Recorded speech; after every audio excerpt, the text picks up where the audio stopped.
silver is way below its equilibrium price. From my analysis, the equilibrium price right now for silver is almost $16. And as the buying interest increases, that equilibrium price moves up. So the real price actually tries to chase it.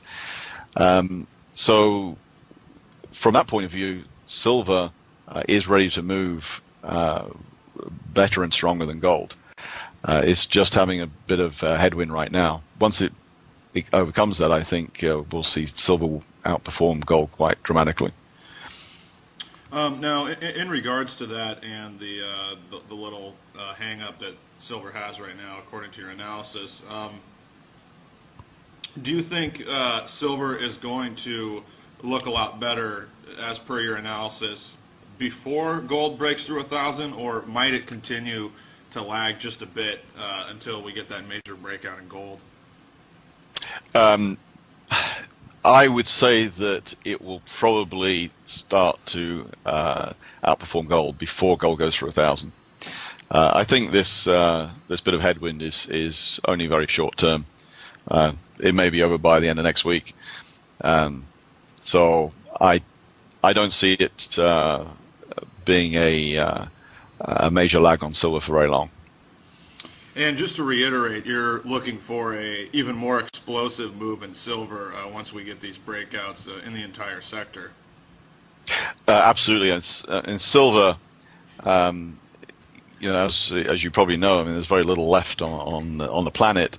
The U.S. Geological Society said just a couple of years ago that silver would be the first element in the periodic table that would become extinct, and that news almost got buried on probably page 20 of the Wall Street Journal. That's incredibly bullish. They said that would happen by 2020. If we're in the situation where we can run out of silver, the price clearly has to go up, because we can't obviously run out of silver. What will happen is the price will have to go to a price level where it's economic to recycle it. We recycle almost all the gold we use in any industrial application, but we throw silver away in our cell phone batteries and soldered connections, this sort of thing, in landfills. So the price has to go to a price probably close to the price of gold right now for it to be economic to not throw another gram of silver away in a landfill. We don't throw any gold away. So I see silver probably eventually reaching a price which is higher than gold, based on the fact that it's more rare than gold right now because we've consumed it. Oh, that's very interesting. You think that the silver-gold ratio then could presumably, I guess a historical average I think is 14 if I remember correctly. So you think that it could actually, in that case then it would go below 1? Yeah, and many analysts keep the same sort of ratios that we had in the past, forgetting that we're consuming silver and it's irretrievable. It's not going to ever be recycled from landfills. So the traditional ratio that you find in the Earth's crust is fine while there's still plenty of it around. But as it starts to become extinct, then silver becomes very rare and will become more rare than gold. It's difficult for us to get our minds around it right now, but that's what's going to happen. If you look what happened to rhodium, 2 years ago, it went from $300 to $10,000 an ounce. Most people probably don't even know that. It certainly didn't get on the front page of the Wall Street Journal. But that was a move that could be made in a metal and didn't even make any news. Silver could do something that's a lot more dramatic. Yeah, certainly. We know that assuming gold makes this breakthrough 1,000, that it's likely to have quite a parabolic run. But everyone would agree that silver would probably do the same, and then it just becomes very difficult to know when it's going to end, when it's going to peak. And I would throw in that news tidbit you mentioned a few minutes ago from the geologic survey about silver extinction. It doesn't exactly sound like an extremely negative piece of fundamental news, I would say. Right. And gold almost has no industrial applications. This is what the bears throw at us that is negative about gold, apparently, is that it has no use. Well, it has no use which consumes it. Its use, its sole use, essentially, is to store value.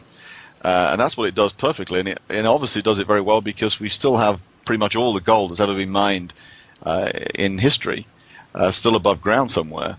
So it's perfectly stored wealth for 6,000 years and has never been consumed. So this notion that there's something negative about gold because it has no industrial use is rubbish. It has one use, which is to store value, which is why governments hate it so much, because if gold is going up, there is only one reason why it's going up, and that's because people are using it to store value. Any other commodity which has more than one use, like silver, like copper, like oil, you can always point to, oh, it's the economy is recovering, that's why that commodity is going up. But gold you can't make excuses for, so that's why the price is suppressed. But silver does have industrial uses, and it competes with its use as a store of value. And the industrial use has been so big compared to investment demand that it's the industrial application which has suppressed the price. You imagine if you wanted to invest in bread, you wouldn't stand much chance of its price going up because people keep making as much bread as people ask for. And that's been the case with silver for a long time, except that it's drawn down most of the accumulated stocks. Now we're getting to the point where the investment demand and the industrial demand is in competition and will drive the price to very high levels. And we can't live without silver. At the limit, you could say, well, if gold disappeared from the planet tomorrow, life would still go on. If that was the case with silver, life would not go on. Most of the technology that we use today would just cease to exist. Yes, well, I'm sure that, who knows, maybe in 5 years people will be selling and recycling their forks and their knives and spoons, given the economic situation and how high the price of silver might go. Now, I just want to get some final thoughts on the precious metals bull market, and I asked this to Bill Murphy during that interview. Now, some analysts I talked to, they see this being this run that we've presumably started. They see it lasting maybe 2 to 3 years and a huge spike, and Bill Murphy said he thinks it could go on for 5 to 8 years. Where do you fit in that camp? And also, do you think this bull market is going to end with some kind of a hard money standard or something else, namely really high interest rates? Yes, I see it going on for a long time, mainly because this is not just a story about gold and silver. This is actually a story about the breakdown of the financial system, global financial system, the breakdown of currencies and the breakdown of this scam of fiat currencies. So that is what is making real things, commodities, and particularly gold and silver, to now increase in value with respect to those fiat currencies.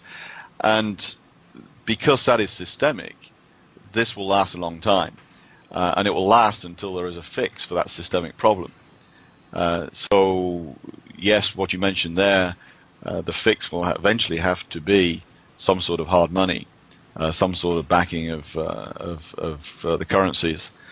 And I can't see that happening for many years until politicians are really forced into that situation as a last resort. They'll try everything under the sun to avoid that before they go to a hard money system.